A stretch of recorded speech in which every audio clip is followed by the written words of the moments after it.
Sean Sullivan, how are you? I'm very good. How are you? I'm good. It's a great pleasure to meet you. It's lovely to meet you as well. I want to go back to the very start of your journey. Mm-hmm. When did you decide, right, I'm going to be an entrepreneur? I'm going to be the guy who sets up his own business? Well, I think it was probably around 6th grade when I figured out that I was not happy growing up very poor, and I figured out that if I ever wanted to be able to not have to worry about heating the house in the winter or eating or anything like that, that I'd need to be able to provide for myself. And so I from that point sort of figured out that the best way to be able to have independence, financial independence, is actually to be able to run your own business. Now, that is mostly a fallacy because most businesses actually take quite a bit of effort and quite a bit of suffering before you actually get to that point of financial independence. And it's easier to take a job and work for someone else and get that kind of income. What's the difference though? What's the tipping point between somebody saying, I'm happy to work for somebody else, and the person says, well, I think I could make more money, or I have more of an ability that these guys don't recognize? Yeah, well, I think it's more the case, the latter. It's not really about making the money in the end. I did want to, originally, I was thinking in my own head, growing up poor, I was thinking that I wanted to be able to be secure in my financial being, but you can do that by just taking a job, frankly. The real benefit to starting a company is being able to cut your own path through the snow, or cut your own path through the forest, and develop a new future for not just yourself and the group of compatriots, the co-workers that you join together, but also for society. You talked about 6th grade, and obviously your accent tells us a little bit about where you were born, but you've got a really Irish name, and here you are in Cork. So tell us a little bit about the Cork connection. Yeah. So I am, the Cork connection is through my mother and my father's side of the family.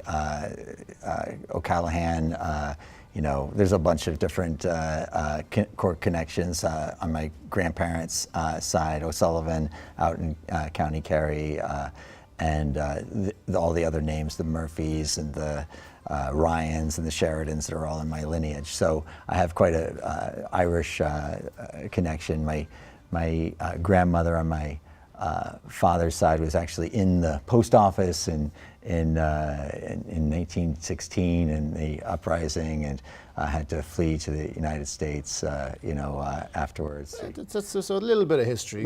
You grew up in that background.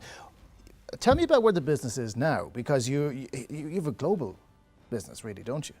Yeah, so SOSV is a venture capital firm. It's a services firm for those that are trying to develop their own startups. And it is a startup, right and proper, like most venture capital firms are.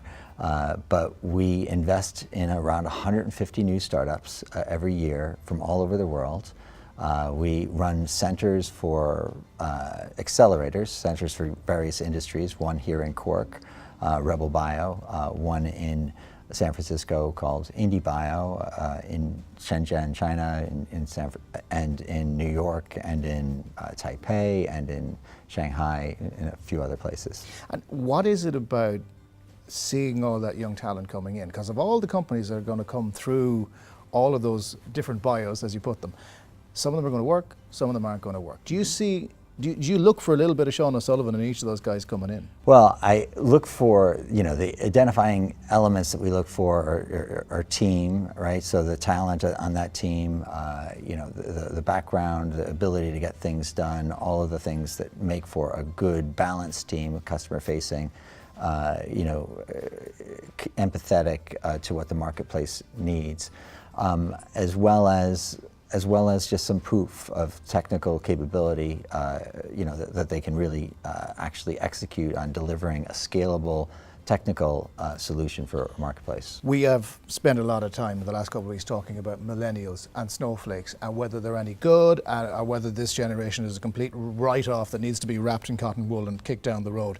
You're dealing with them on a different level. What are they like? Listen, you know, as a parent myself, I recognize that what comes out of the crib, you can shape them somewhat, but they're remarkably preformed as well. There is just there is a drive and a passion that comes with some people, and an affinity towards what is needed in the world, and an affinity towards what they have to do to get there. So they're not as fragile as people are making out there? Not at all. I'd say that. I'd say, yeah, you can spoil, children, and you can make people less capable of carving their own path. But in general, I'd say that there's a lot of incredible talent that we see every day, and you don't need 100% of people to have that entrepreneurial drive. You just need a small fraction, a couple of percent, to have that entrepreneurial drive in order to make the world function. Tell us a little bit about your thoughts on Cork, because this city, city of the merchant princes, the city that has been very successful over the years, really hit a bad patch in the 70s and 80s and now looks like it's on the verge of doing something new. What is the potential for where we are, the city we're in right now? Well, it's always been a city of rebels, right? So that rebel, approach is actually very much an entrepreneurial way of thinking. The alternate view, has created a lot of opportunities over the years. So it's always the contrarian that makes the more interesting entrepreneur and makes the more interesting view of the future. And so I think there's a lot of talent here. There is a natural inclination to work hard. You see it in sports. Ireland is always punching above its weight in sports. Cork is always punching above its weight in sports. So you can see it in every technical field. I mean, where was the first coder dojo in the world? It was right here in Cork. There's a lot of amazing talent that's been trained up through that, and that's just hitting the marketplace right now. There's a lot of hope for the future in Cork. You probably are best known in Ireland because you started in Dragon's Den. Yes, that's true. What's it like being a former dragon? I mean, I'm thinking of Game of Thrones and the guy who went over to the other side of the wall. Is it like that for you right now? Well, actually, the Dragon's Den thing was definitely sort of a launch pad for me in Ireland and for people to get to know me a little bit. And I think there were benefits that came out of being on a TV show, but ultimately it's just a TV show.